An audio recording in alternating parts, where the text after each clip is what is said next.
Some locations are shrouded in an eerie darkness, hiding malevolent forces that lurk just beyond sight. These entities remain unseen, observing and waiting for the perfect moment to strike. This tale delves into one such place, where a sinister presence made itself known in a horrifying way. Welcome to Huron Mystery Archives. Today, we uncover the chilling legend of the bellwitch. In the early 1800s, a man named John Bell relocated with his family from North Carolina to Red River, Tennessee. Seeking a fresh start, he purchased a sizable piece of land and a large home to accommodate his growing family. Over the years, he expanded his property. During those years, John Bell balanced family life, church duties, and the demanding task of clearing land for crops. One day, in 1817, while inspecting his cornfield, he spotted a bizarre creature sitting among the rows. As he stepped closer, he froze. It had the body of a dog, but the head of a rabbit. Startled, he fired several shots, but the creature vanished without a trace. Though disturbed, he brushed it off and went about his day.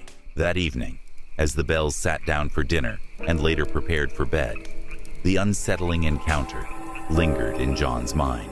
Little did he know, this was just the beginning of a terrifying ordeal that would soon engulf his family in an unrelenting nightmare. As the family settled in for the night, a sudden thunderous banging echoed against the log cabin walls. Grabbing his gun, John Bell rushed outside, expecting to find the source of the disturbance. But to his surprise, there was nothing, only an eerie, unnatural silence. The stillness sent a chill down his spine, but he reassured his family, and they returned to bed. However, their peace was short-lived. The following night, just as the Bells were drifting off to sleep, the relentless pounding returned. It was only the beginning of the strange and terrifying events that would soon consume their lives. John reassured his family, but the terror didn't end.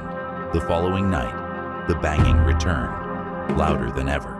John and his sons rushed outside, determined to confront whatever was causing the noise. But once again, they found nothing, just an eerie silence. In the weeks that followed, the Bell children began waking up frightened, claiming to hear rats gnawing at their bedposts and feel their beds shaking violently. Soon, they complained of blankets being pulled off them and pillows being thrown across the room by an unseen force. The disturbances grew more unsettling as the family began hearing faint whispers, sounding like an old woman softly singing hymns, though too weak to understand. The situation worsened when Betsy, the youngest, became the primary target of violent attacks. She was repeatedly struck and scratched by the invisible entity, leaving her bruised. The Bells were left helpless, trapped in a growing nightmare. It would pull her hair and slap her relentlessly, often leaving welts and handprints on her face and body. The disturbances at the Bell family home, which John Bell had initially asked his family to keep secret, eventually became so severe that John could no longer keep quiet. Desperate for help, he confided in his close friend and neighbor, James Johnston. Eager to uncover the truth, Johnston and his wife decided to spend the night at the Bell home. They quickly became victims of the same terrifying events. Their bed covers were ripped off, and they were slapped repeatedly by an unseen force. Panicked, Johnston jumped from his bed, shouting, "In the name of the Lord, who are you and what do you want?"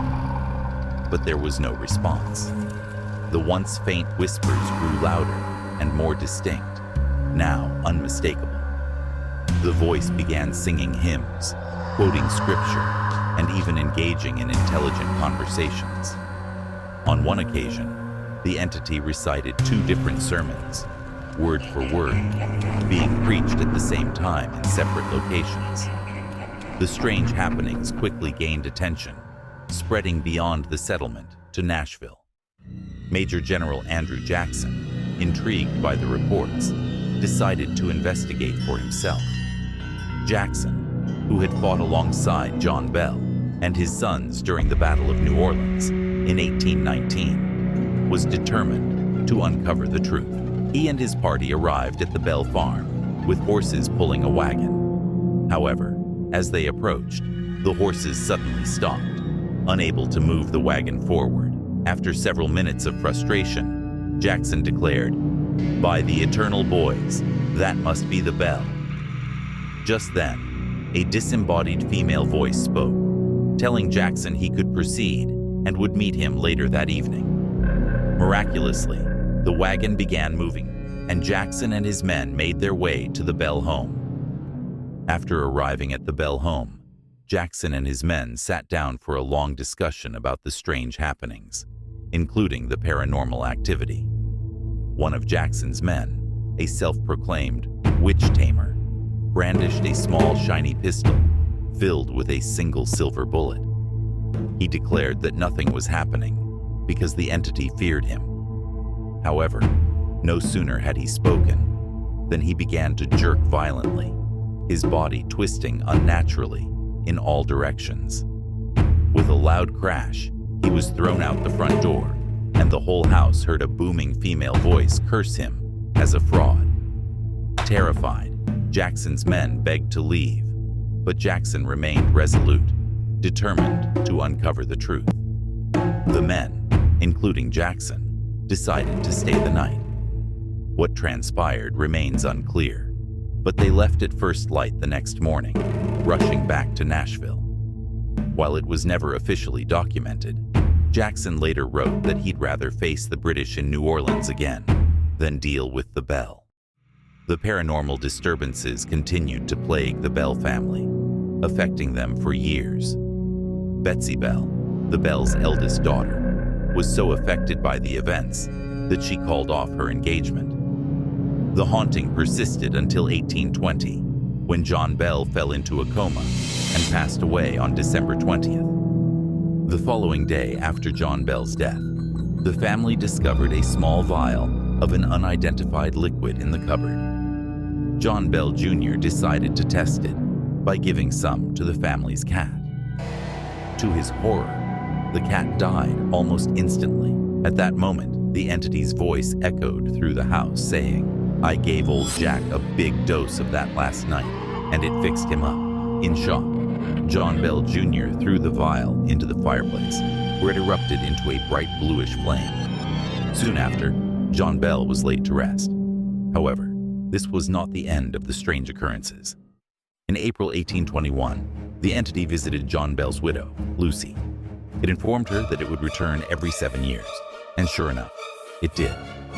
Exactly 7 years later. This time, the entity spoke with John Bell Jr., discussing a variety of topics, including the origins of life and civilization. It was also said to have predicted future events, such as the Civil War and both World Wars. The entity's last visit occurred in 1935, when it promised to return in 107 years to the most direct descendant of John Bell. The closest living relative was Dr. Charles Bailey Bell. Though Charles wrote a book about the bellwitch, he never documented any such visitation. The entity, which had plagued the Bell family and the Red River settlement for over 2 centuries, is still often linked to strange and unexplained occurrences near the old Bell farm today. Witnesses have reported hearing faint sounds of people talking, children playing, and an old woman whispering. Ghostly figures and lit candles have been seen in the empty fields where the settlement once stood. The cave near the property, believed to have housed the witch, is still a site of eerie visions of a ghostly woman. While no one alive today knows the true nature of the Bell Witch's haunting, the legend persists, continuing to haunt the pages of history. What do you think? Was the Bell Witch real? Could the multiple handwritten accounts, including those from future President Andrew Jackson, be enough to confirm that something truly happened at the Bell farm? Let me know your thoughts in the comments below. If you're new here, don't forget to subscribe and hit the bell for notifications. And of course, leave a like if you enjoyed this video.